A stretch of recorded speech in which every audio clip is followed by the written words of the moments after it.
we've talked about this for the past couple of days now. Once we found out that HUD is planning to racially and economically integrate neighborhoods. They're going to use a rule, this, of course, the Department of Housing and Urban Development, a proposed new plan to change U.S. Neighborhoods that it says are racially imbalanced or are tilted too much towards the rich or the poor. Now, there is a neighborhood, there is a county in New York, Westchester County, that has had its little run-in, shall we say, with HUD. It's been ongoing for quite some time, and joining us now is my friend, who happens to be the Westchester County Executive, former sports director, program director at 1050 ESPN radio in New York, and sports broadcaster, but now he's into the important stuff of politicking. We welcome in Rob Astorino. Hey, Rob, how are you? Steve, how are you? Good. Great to talk to you, my friend. Yeah, you too. I think, when you ripped off all those media that you're on, you are the king of media. Well, yeah, let's save that for a little while. I'll take, how about the jack of media? Then we could work up, although I might have to skip queen and go right to king now that I think about it. All right, you and I have talked for years about what HUD has done to Westchester County. So first of all, before we get to that specifically, when you heard that now they're basically going to take this whole plan nationwide, what did you think? No surprise to me. I've been saying this for 3.5 years, that this is HUD's plan all along, that Westchester, by their own admission, is the test case. The Deputy Secretary of HUD in 2009 here in White Plains, New York, with the then County Executive, and announcing a settlement that the county would have to build 750 units of low-income housing in 31 mostly white communities, and we have to do it over 7 years and spend at least $51 million to do it. They said at the time that Westchester was, quote, the grand experiment, and that what they did here in Westchester, how far they pushed the envelope, was what they were going to do around the country. So I've been saying this, that this was their grand scheme, because they quoted us as being their grand experiment. So I've been trying to sound the alarms around the country. I know it's been picked up by many national media, but people, you don't always pay attention to these kind of things. But now it's time for people to understand what is at stake. And what is at stake is the very essence of local government in many ways. Absolutely. Because you have federal bureaucrats right now, unelected bureaucrats, who will decide how neighborhoods are built by their own standards in Washington, D.C. And so if they're, using their own statistics based on their own data, they will come up with their own logic and reasoning and then tell communities, now here's what you got to do. And so really it's going to be who controls local zoning, which of course is what can be built and where in each community. Whether an area is a single-family residential neighborhood or apartment buildings or schools or retail, who's going to decide how a community is planned out, whether it's going to be a local zoning board, that means your neighbors, or is it going to be faceless bureaucrats in Washington, D.C.? Well, right. Very well put. Now, of course, legally, under the Constitution, under the law, the feds have no business doing local zoning. And, in fact, Kendall Coffey, who we have on every week, famed attorney, said that, it's just not permissible. However, as you could attest to, they could threaten you. They could tie you up in court. They could threaten to tie you up in court. You're going to have to pay millions in legal fees to fight HUD.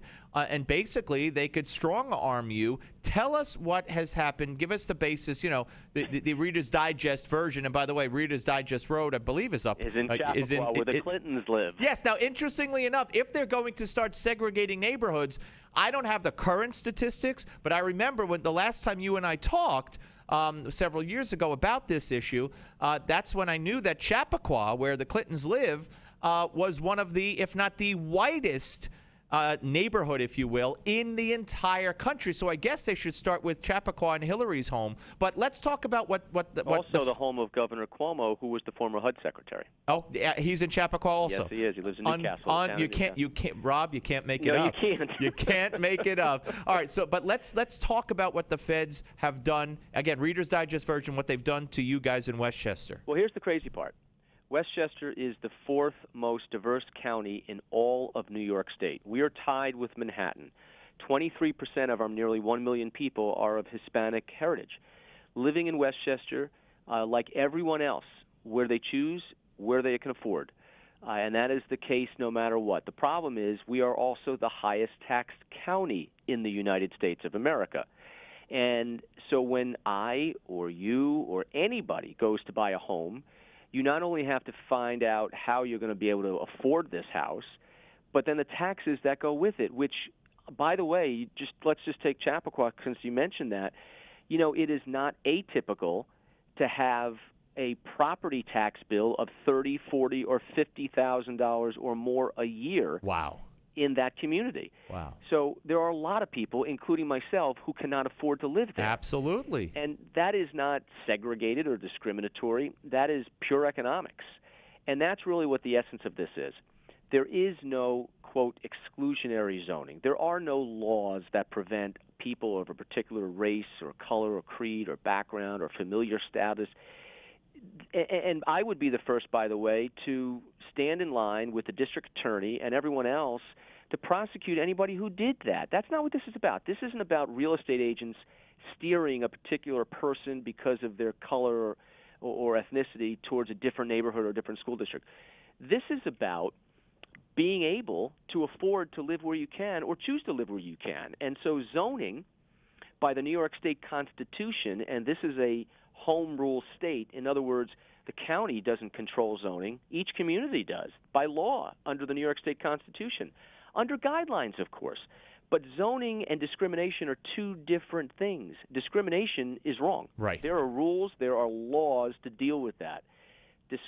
Zoning allows or prohibits what can be built and where, not who lives there. That's a very big distinction, and HUD doesn't see that distinction. And that's the problem. And so now they're taking this view that they call it disparate impact. So they use statistics. In other words, neighborhood X has 95% of its population is white. Therefore, according to HUD's view, it must be segregated and discriminatory. And so the federal government needs to step in and change the profile of that community by any means necessary, basically. Right. Okay, now they're not allowed to do that, but what have they done to you guys to try to accomplish that? Well, here's what they're going to do as part of their new rules to, quote, affirmatively further fair housing. So what any community or any state, if you choose to accept any money from the federal government, then you must abide by these rules. You must attack discrimination and segregation even when it doesn't exist. Under their definition of it. Under their definition, under their statistics, and under their guidelines and strategies. And thus, you're basically yielding your local control to the federal bureaucrats in what they see must be done. Does every locality take federal money? Almost everyone does, of course, through the last decade. Okay. I mean, that's just the way that it is. But, again, who has the right? And it takes away, by the way, it presupposes that communities or states are segregated and discriminatory without any evidence. In fact, it's just the opposite here in Westchester. We have done an analysis, the county has, and it was backed up independently by Pace University, where they looked at each of the 853 separate zoning districts among all of our communities, cities, towns, and villages. They found not 1 ounce of exclusionary zoning. The big obstacle, of course, is income. The big obstacle is economics. Which is natural. I'm white. I couldn't move into the real estate tax bracket you just mentioned, That's not right. by a long shot. That's right. And so I live in the town of Mount Pleasant in New York, which is by and large, middle class, middle income, and everyone around us is the same. Everyone around us making similar incomes, living in single-family homes, and we are shocked, just like everyone who's now starting to hear this, shocked to find out that somehow we're being labeled as discriminatory and segregated, and even worse. HUD has, by the way, even attacked single-family, quarter-acre residential as potentially discriminatory. That is ludicrous. So what they're trying to do is attack zoning and then basically say... Well, you mean it's too much land given to one person? Is that it? A quarter acre. But is that what they're saying? That's like the American dream, yeah, right? but that's what they're saying. Well, they're saying is because it's single family. Right, it's too much. It's potentially discriminatory. I got to tell you, we're talking to Rob Astorino. He is the Westchester County Executive in Westchester, New York, here on the Steve Malzberg Show. Okay, so briefly now, so how are they strong arming you, and what do they want you to do? Here's what they want me to sue our communities to overturn zoning and restrictions. So they define a restriction. In other words, in a zoning code, there should be no restrictions in any neighborhood on height, on density, on acreage, on water or sewer or other environmental protections. If there is, then that is potentially discriminatory and must be overturned. So think about this, Steve. I live in a quarter-acre single-family residential neighborhood. You bigot. Yeah, I know. So if my neighbor goes to sell his property, you take away those restrictions on height, on anything like that, then a government, federal, state, they local, buy it and they put up a high-rise. Or a developer, because there's no rules for him either. Unbelievable. There's nothing to protect the neighborhood. So an apartment building can go in there, subsidized housing, because that's what the federal government also is after.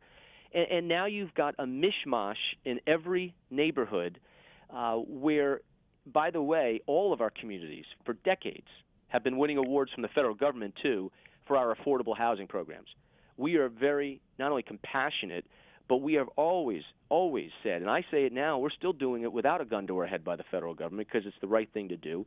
We are building affordable housing all over in different ways. All right, so Rob, we only got like a minute left. Yeah. So no, I'm glad you're explaining it perfectly, and it's horrific. But horrific. tell me what the bottom line is here, where you stand, and what they're threatening you with. How much does it cost you guys, first of all? Well, it's not costing us anything right now because everything we're doing is in-house. Okay. The county already lost this lawsuit in 2009. They actually didn't lose it; they settled, and these were the terms. And now then HUD changed the rules. HUD keeps changing the rules. Yeah.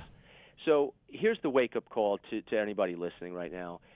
If you think this is isolated to Westchester County, New York, you are absolutely wrong because now it is out there for federal rules, which could be adopted under the comment period shortly. And this will be the policy of HUD to now do this everywhere. So please understand, find out this rule. There's been a lot of stories written about it. Even make a comment, but understand what is at stake here, that the federal government is going to come to a neighborhood near you to do what it feels is necessary and to take away local control and local zoning and put it in the hands of people down in Washington. Listen, very well, a very complicated issue, very well explained, and please let's be in touch as this progresses, and you know, keep up the fight. That's all I could say. And thank you for being Paul Revere on this, because we did have you on several times when this broke, and at my old show, and I think that this is so important, and now we've seen where it's led. And by the way, Steve, if I can just say, for people who want to read these letters from HUD, they're only about 8 pages long. It's frightening because it says right there what they're doing and what they want. Go to either my website, which is robastorino.com, ASTORINO.com, or westchestergov.com, and read it. Housing settlement. Read these letters, and you will be frightened. I'm sure. Rob, okay. Take care, my friend. Thank you, Steve. Thank you. Rob Astorino, ladies and gentlemen, Westchester County Executive. This is where we're headed. You want to weigh in on this? Do you want the government coming in and buying the half-acre of property next to you where the guy moves and sells his house? They knock it down. They put up a high-rise in your backyard? Low-income housing? Is that what you want in your neighborhood? I mean, you want them to have the ability to do that? That's what they're aiming for, my friends.